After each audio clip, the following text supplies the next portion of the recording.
mga DDS. Hahanap yun ng panggulo, Eto, may gugulo pa ba rito? Naalala niyo ba si Mandalulo? Ah, Nakabitenyo kami pero ayaw na namin sa Revilla family, Bacoor, sobrang dilim. Nung binas, nilagyan solar kaso hanggang 2 AM lang madilim pa rin. 'Di ba? O eto, dito tayo kapatid. Naalala niyo ba si Mandalulo? Na akala mo ay miyembro ng ICI kung mag-imbestiga ang gago. Hindi ko nga alam ba, parang ang tingin ko rito, dinig ko nung bagong miyembro ng ICI, nag-iimbestiga, pumupunta sa mga infrastruktura, 'di ba? Tapos inuutusan niya si Vince Dizon na pumunta. Ano ang parte nito sa gobyerno? Anong sabi niya? Meron daw mga nakawan, meron daw mga ghost projects, meron daw korapsyon sa Ilocos Norte. Yan nung banggit niya kamakailan, di ba? Nagpapakita pa ng mga projects na hindi natuloy, substandard. Sabi niya, kapatid ni Chavit, yan si Mandalulo, sabi ni Ma'am Mary Joy. Bakulaw, bakulaw na troll lang naman. Si Chavit. O, yun ang mga binanggit niya. Maraming mga kasiraan. Sabi dito, Article PH, na debunk ko yan, kuya. Bigla ba naman ako di pinansin? Ang dahilan niya, di naman daw ako kilala. Oh. Ay, vlogger ka, Article PH? Check ko nga. Let's go. Gamitin natin yung tertiary natin. Ha? Gamitin natin yung tertiary. Yung primary ko yan.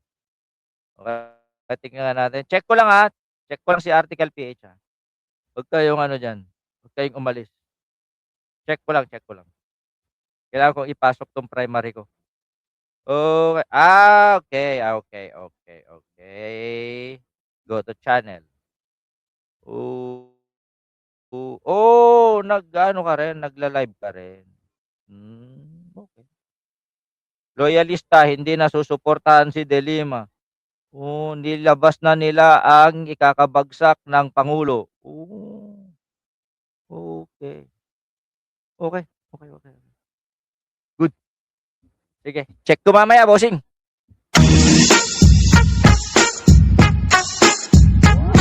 Sabi din ni Charles, sure sir, big discount, lahat ng discount, pasok natin. Sigurado ka Sigurado ka, Charles Alam niyo ba na si Charles, may trivia ako. Nasaan na yung comment mo, Charles? Labas. Labas mo, labas lang. Siya nga naman dalulo, sabi to. Dito muna tayo kay Charles. Alam niyo ba na si Charles ang kauna-unahan? Hindi pala. Pangalawa, no? Charles, no? Hindi, si Charles ang kauna-unahan. Si Charles ang kauna-unahan na naging representative ko sa pagtitipon ng mga loyalista with PBBM.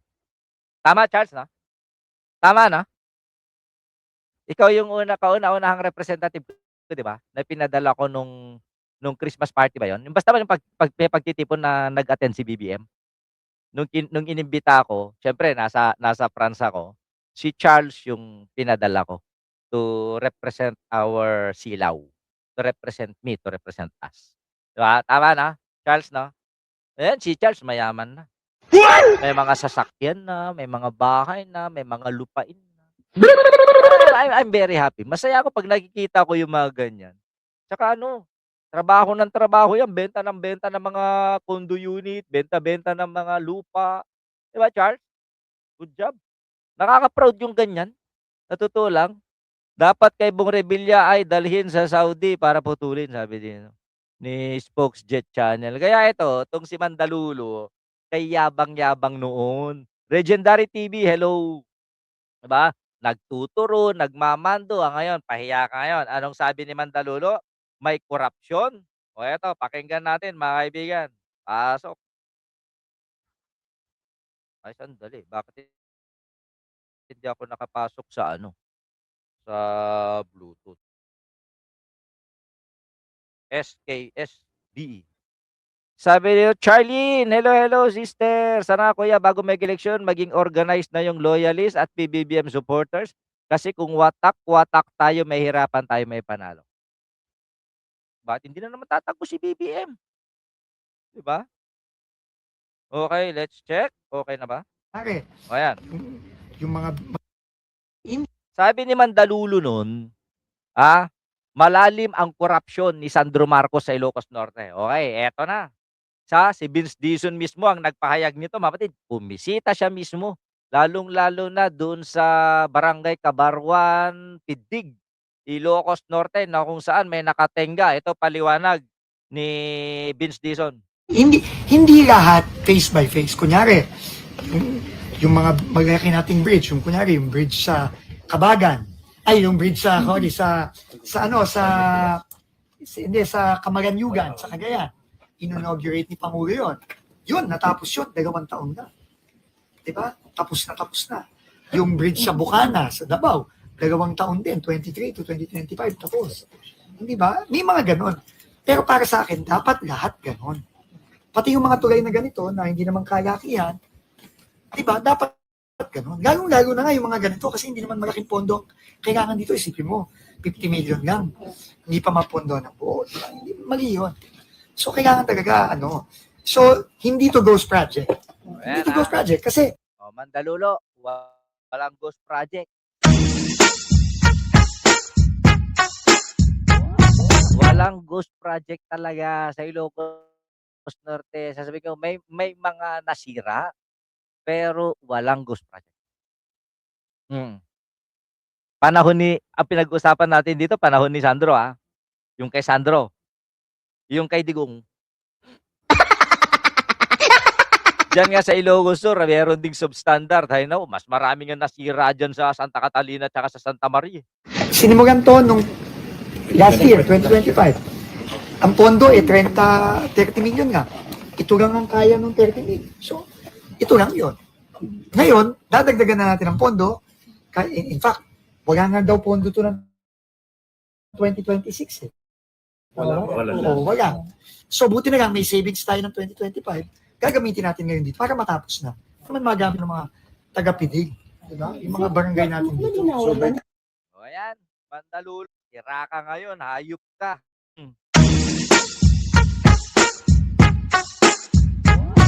Ngayon, anong paliwanag na naman nitong si Jesus Duque? Ano na naman ang sasabihin niya? Win-out mismo ng kanyang kayabangan ni Secretary Vince Dizon. Pero knowing Lo and his boss, si Chavit Singson, gagawa na naman ng kasinungalingan yan na parang si Marcoleta. Booking na, magpapalusot pa. Diba? Mamaya kay JR Baligo natin na birahin yan si Marcoleta. Santa Maria Project ni Digong yung ang bakal size 9 lang. yung mga itinanim, yung mga ibinuon na file sheet, Diyos ko po, 3 metro lang.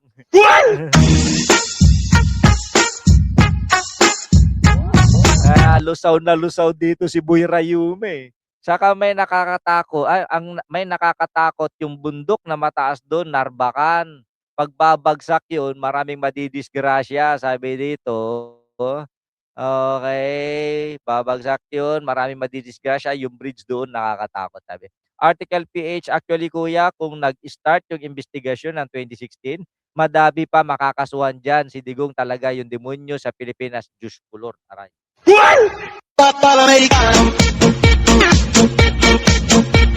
Na? Ewan.